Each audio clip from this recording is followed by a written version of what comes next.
The forest never really sleeps. You can hear it breathe if you listen long enough. Leaves shift when there's no wind. Branches creak like they're whispering names. For 3 days I've been hearing mine. Back at the station, the air feels heavier. The static from last night hasn't faded. It lingers, low and steady, like a heartbeat under the floor. Jamie's in the booth, eyes bloodshot, scrolling through scan lines on the monitor. Cal's sitting on the edge of the desk, tapping his thumb against his knee. You look worse than the transmitter. Cal says. I could say the same, I tell him. He smirks, but it doesn't reach his eyes. None of us are sleeping much anymore. Jamie closes her laptop and slides over a printout. It's a map. Old, yellowed, covered in faded notes. Found this in the historical archives, She says. Look here. Hollow Creek Mine. Decommissioned in 72. Guess what's nearby? I lean in. Mill Creek Road. The Mirror House. Cal frowns. That's miles into the forest. Jamie nods. And every missing person case in Grayhaven's last 30 years? Their last known signal pings somewhere near there. Cal exhales, rubbing his jaw. That's where Renee went missing. The room goes still. Jamie looks at him carefully. You never said where she was last seen. Didn't know. He says. Until now. He looks at me. We're going out there. The next night, we pack up the gear. Flashlights, recorders, a small broadcast receiver Jamie rigged to trace signal strength. It's colder than usual. The fog clings to everything, thicker between the trees. Cal drives. Jamie sits in back with her laptop glowing against the dark. Anyone else feel like this is a bad idea? I ask. Every second? Jamie says. Cal grins. That's what makes it fun. The forest road ends where the map said it would, at a rusted chain fence. The sign hanging from it reads, Property of Hollow Creek Mining Company. Someone's painted over the rest with black tar.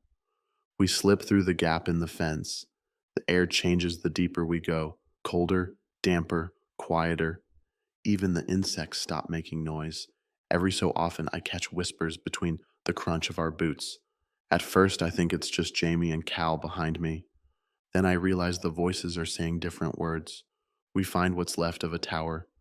Steel frame, half collapsed, leaning against the trees. The top is twisted like it melted. Looks like a relay station. Jamie says. For radio transmission. Cal runs a hand along the corroded ladder. Doesn't look like anyone's been here in decades. She sweeps her flashlight over the walls. Something glints. Not metal. I step closer. It's slick, wet, like glass, but with veins running through it. Jamie lifts her camera. Is that... The surface shifts under the light, rippling like skin. I whisper, Don't touch it. Cal ignores me, leaning closer. Looks like, I don't know, insulation or... The wall moves, just barely, enough to make all three of us step back. A low hum rises from somewhere beneath us, deep, vibrating the ground. The static in my head spikes, and suddenly, I hear my own voice whispering, Don't let them hear you think. I stumble back, clutching my temples. Eli! Jamie grabs my arm. What's wrong? I shake it off. Nothing, just static. But it's not. It's thoughts. Thousands of them, all pressed together, bleeding through the soil. We find an old service hatch behind the tower. The metal's rusted, but Cal pries it open with a crowbar. A staircase winds down into darkness. Someone needs to tell me this is a good idea, Jamie says. Cal says, No one's gonna lie to you. We descend anyway. The tunnel smells like iron and rot. Our flashlights cut through thick air, catching glimpses of half-collapsed support beams and shattered equipment. The deeper we go, the more wrong the walls look. Smoother, wet, covered in the same translucent residue. And then, at the end of the tunnel, the passage opens. It's a cavern, huge, silent. The walls shimmer like glass under a thin layer of moisture. Mirrors, dozens of them, melted into the rock itself. Inside each one, faint shapes, faces, bodies. They twitch when the lights pass over them. Jamie whispers. What the hell? Cal steps forward. Renee? His flashlight shakes in his hand. One of the figures turns its head. Not all the way. Just enough. Cal takes off toward it. Cal, I shout. Wait. We run after him, voices echoing off the stone. He stops at a wall of half-formed reflections.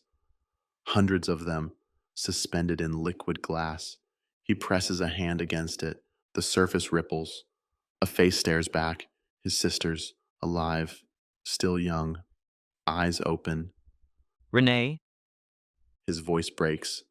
The reflection blinks, then smiles. Wrong. Too wide. Her voice comes through the cavern, whispering. You're lit. The sound doesn't echo. It's inside our heads.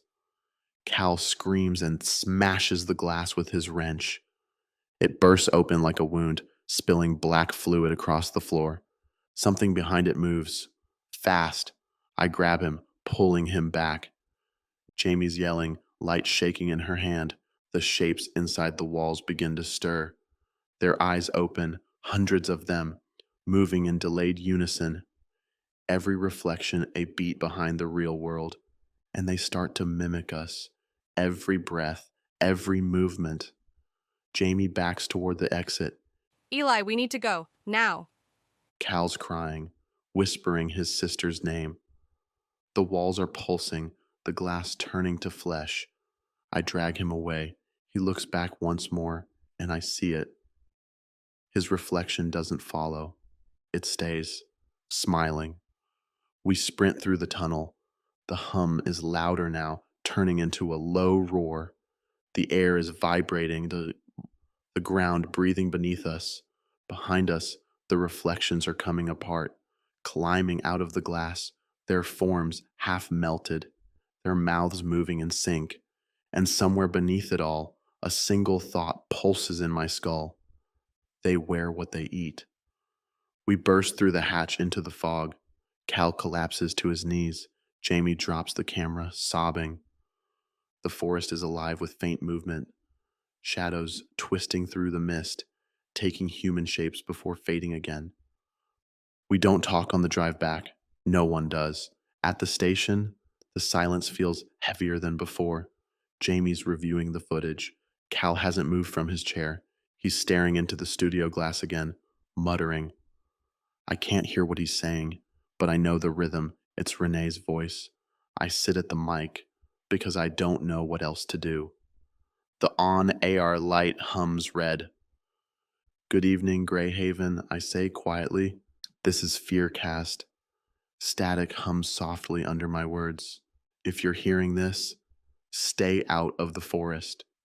And if someone you love calls your name from the dark, I pause. Don't answer.